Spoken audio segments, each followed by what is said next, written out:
Varios temas importantes, sin duda alguna, que han transcurrido durante estos días, ministro. Hay que empezar hablando de lo último que ha sucedido, el juicio civil a Gonzalo Sánchez de Lozada y también al exministro Sánchez Berzaín.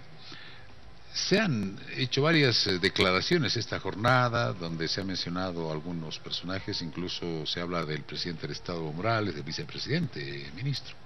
¿Ha podido escuchar esas declaraciones?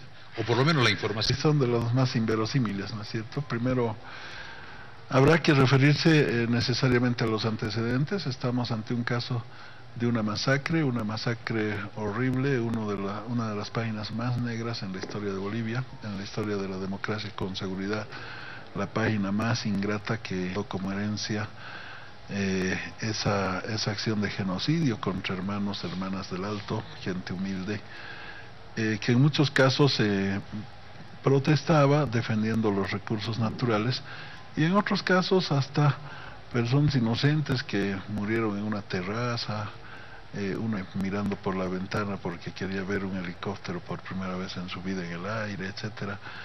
Entonces eso fue terrible, y el señor Sánchez Berzaín tiene la desfachatez de decir que la masacre del Alto tiene como responsables al presidente, al vicepresidente García Linera.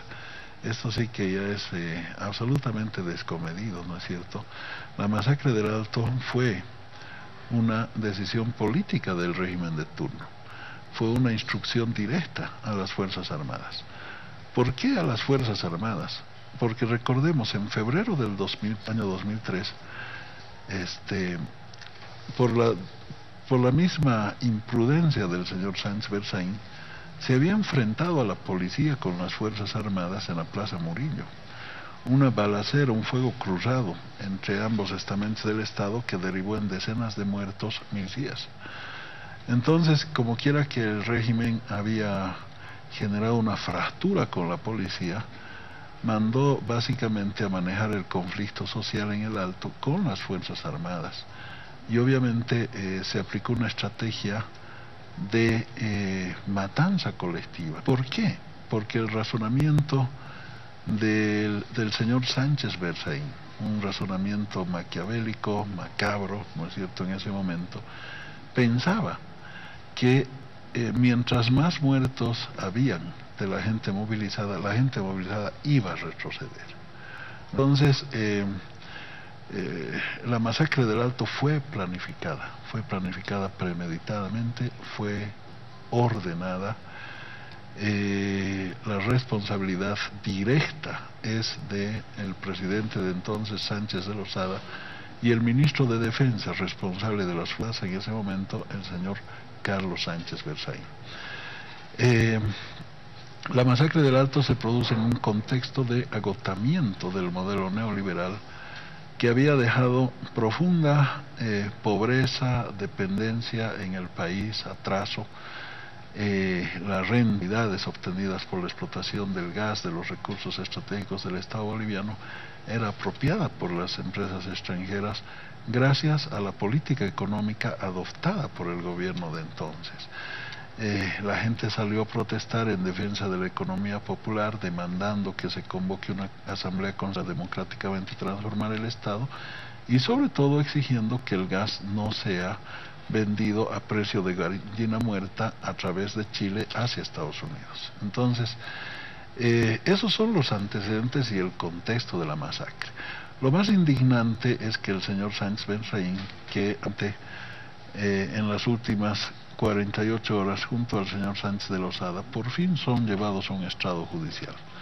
No es el escenario ideal, porque lo interesante hubiera sido que ellos rindan cuentas ante la justicia boliviana por los graves delitos penales que han cometido.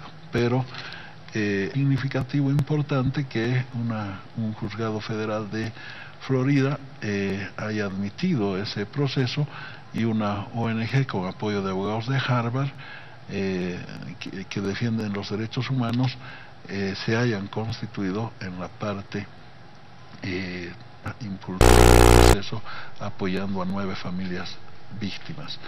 Eso es importante, pero lo inaceptable es que el alegato en la defensa del señor Sánchez Berzaín eche la culpa de estos hechos al presidente Morales, al vicepresidente, que son dos personas emblema en las jornadas de octubre, más bien dirigieron la movilización popular para restituir la soberanía económica y política del país. El señor Sánchez Berzaín, además, y con esto termino, no tiene ninguna base moral. Yo podría calificarlo como un narcogenocida, ¿no es cierto? Cuando era abogado y ejercía el derecho libre, la abogacía libre, era defensor de narcotraficantes, y cuando era ministro, en el lugar que yo ocupo ahora, se produjo el connotado caso del narcoavión, ¿no es cierto? Un avión con gran cantidad de cocaína aterrizó en el aeropuerto Jorge Chávez de Lima, y todos los trámites de autorización de ese viaje se los hizo desde el Ministerio de Gobierno a través de su asesora directa. Entonces, una persona con estos antecedentes, una persona de esa calaña, tiene la osadía de insultar, agredir al presidente, nuestro vicepresidente, pero por otro lado también de repente es bueno refrescar la memoria del pueblo boliviano, generar conciencia internacional a propósito de la instalación de este juicio, conciencia moral, autoridades políticas y jurisdiccionales de Estados Unidos, y que nos demos cuenta que una persona que ha instruido una masacre y ejecutado una masacre en masa, hasta dónde puede llegar de no solamente negarlo, sino acusar precisamente. Gracias, ministro. Cecilia, por favor. Muchas gracias, ministro. Lo que usted está diciendo esta noche es frontal contra Carlos Sánchez Berzaín, a quien le ha llamado narcogenocida a propósito de las declaraciones que hacía él, que hacían sus abogados también en esta segunda jornada de juicio. El gobierno boliviano, escuchado el día de hoy, ¿elevará alguna representación después de lo que han dicho tanto los abogados de Sánchez de Lozada como Sánchez Berzaín en este juicio, ministro?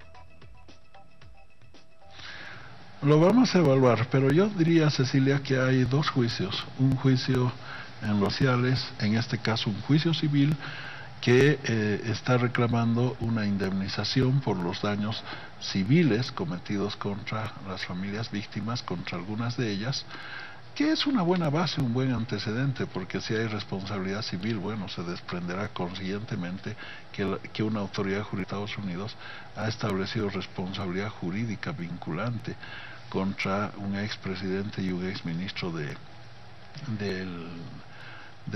gobierno del MNR en Estados Unidos, y ese sería un buen antecedente para reactivar un juicio penal. Pero más allá de eso hay un juicio ante la comunidad internacional.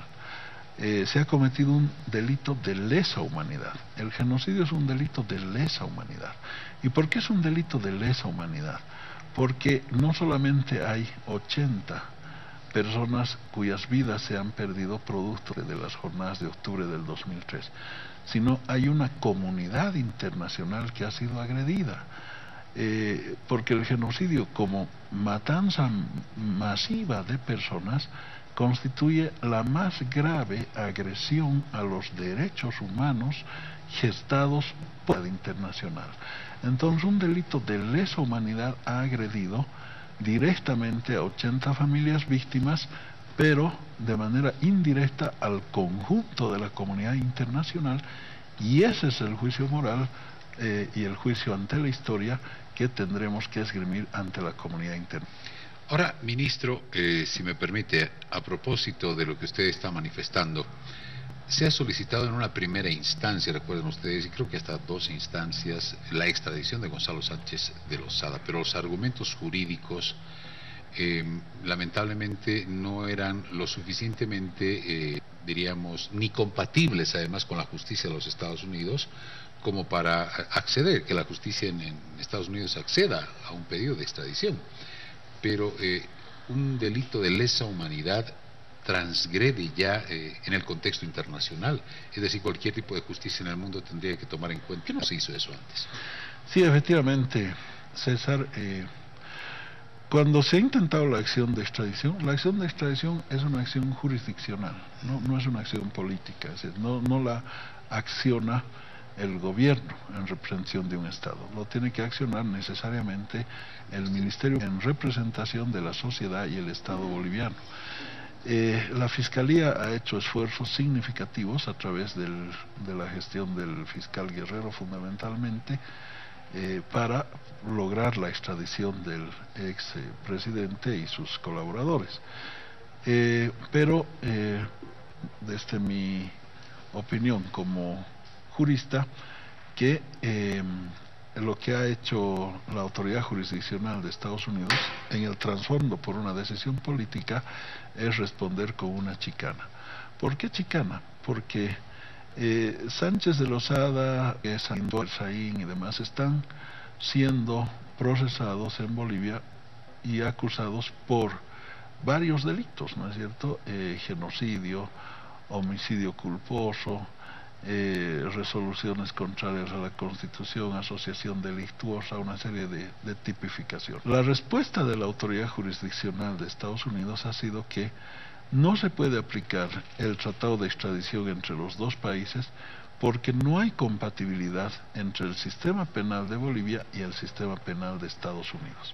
Pero como usted dice, César, si se replantea de restringir simplemente a la figura de genocidio, la figura de genocidio no requiere ningún tipo de compatibilización entre legislaciones, porque es un delito de orden internacional, ¿no es cierto? Es una transgresión a el principio fundamenta el conjunto de los convenios en materia de derechos humanos, que es el derecho a la vida. Entonces, evidentemente, habría que explorar ese camino jurídico.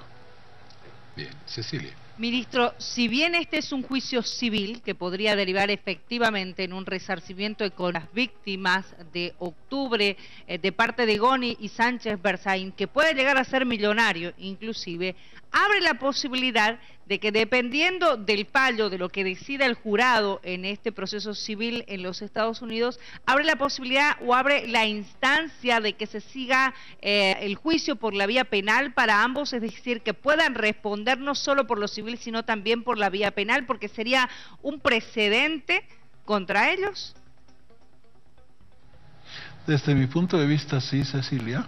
Evidentemente son dos procesos funcionalmente separados, ¿no es cierto?, de instancias diferentes. El juicio penal es un juicio que se substancia o se tendría que substanciar en la jurisdicción territorial boliviana, porque los delitos han sido cometidos en Bolivia, y para viabilizar ese juicio penal tendría que previamente extradición. Pero ¿por qué daría pie un juicio civil favorable a los demandantes? Porque si hay responsabilidad civil, se supone que hay responsabilidad penal. Es decir, técnicamente la fuente matricial de la responsabilidad civil es el delito penal, ¿no es cierto?, o los delitos de orden penal. Es decir, ¿por qué ha habido un daño económico, una indemnización? Porque hay personas muertas, o hay personas que han quedado con lesiones graves, con discapacidades, etcétera. Entonces, ¿cuál es la raíz del daño civil? Es la balacera, es la masacre, es la represión armada, ¿no es cierto? No podríamos explicarnos que haya responsabilidad civil al margen de la comisión de un conjunto de delitos penales. Por eso, desde mi punto de vista, evidente el establecimiento de una responsabilidad civil inmediatamente concatenaría a la reactivación de una iniciativa en el ámbito penal. Bien, ministro. Ha sido un punto de vista del ministro con relación a este juicio que está llevando adelante en los Estados Unidos. Va a continuar todavía estos días este juicio, así que vamos a hacer el seguimiento correspondiente. Tenemos un enviado especial allí en Miami para que nos pueda seguir informando. Ministro, aprovechando su presencia, un par de temas también para ir cerrando esta entrevista. ¿Qué pasa con el tema de Palmasola, con la fuga de reos, situación en este momento? Bueno, la situación está básicamente controlada. evidentemente lo que ha sucedido ayer es anómalo, ¿no es cierto? Primero porque hay el antecedente de esa niña vejada sexualmente y una decisión adoptada en consejo penitenciario respaldada con una orden judicial que prohíbe el pernocte de niños y su permanencia en pabellones. Aparentemente se lanza la información dentro de Palmasola que se prohíbe absolutamente inclusive la visita de los menores. Esto genera una reacción. Aprovechando esa protesta, ese amotinamiento en el PC4, un grupo de reos intenta fugarse. Lo hace por un lugar de una torreta de vigilancia que se lo utiliza en las noches. Entonces rápido a la policía. Afortunadamente el respaldo del helicóptero permite visualizar por dónde estaban fugando estas personas, por dónde se estaban evadiendo, y se los recaptura. Ya en horas de la noche se hacen los reconteos y los llamados de lista. Dos personas entonces estas dos personas se los ha declarado en condición de prófugos, pero hemos pedido una investigación rigurosa y está el viceministro personalmente trabajando, viceministro Quiroga, para establecer cuáles son las circunstancias. Personas han salido de Palmasola, ¿no es cierto? Aparte hemos tomado una serie de medidas que obviamente no las vamos a detallar, sino de manera general les diré, de reforzamiento de las condiciones de seguridad en Palmasola. Hemos visto que las detenciones nos anulan mucho efectivo policial, ¿no es cierto? Porque en cada detención domiciliaria tenemos que mandar custodios. Entonces esto disminuye notablemente el número de efectivos a cargo de la seguridad en Palmasola y estamos trabajando algunas alternativas al respecto. Bien, importante por esta información que la gente requiere para evidentemente estar más tranquilo, sobre todo la gente que está en inmediaciones del lugar. Había un pánico ayer, pero bueno, esa es la información oficial que nos brinda el ministro de Gobierno con relación a este tema. Ministro, gracias por estos minutos. No, al contrario, muchas gracias. Ha sido usted muy amable. Cecilia, esta noche el ministro de Gobierno, Carlos Romero. Muchísimas gracias al doctor Romero por haber conversado de este tema. Nosotros vamos a seguir analizando la problemática carcelaria en los próximos minutos acá con el Defensor del Pueblo. Buenas noches, ministro. Buenas noches, Cecilia. Muchas gracias. Gracias, ministro, por estos minutos. Así como siempre, arrancando la jornada. Tenemos un buen consejo, César. Por favor, Fabio, usted nos cuenta, ya se acerca el día de...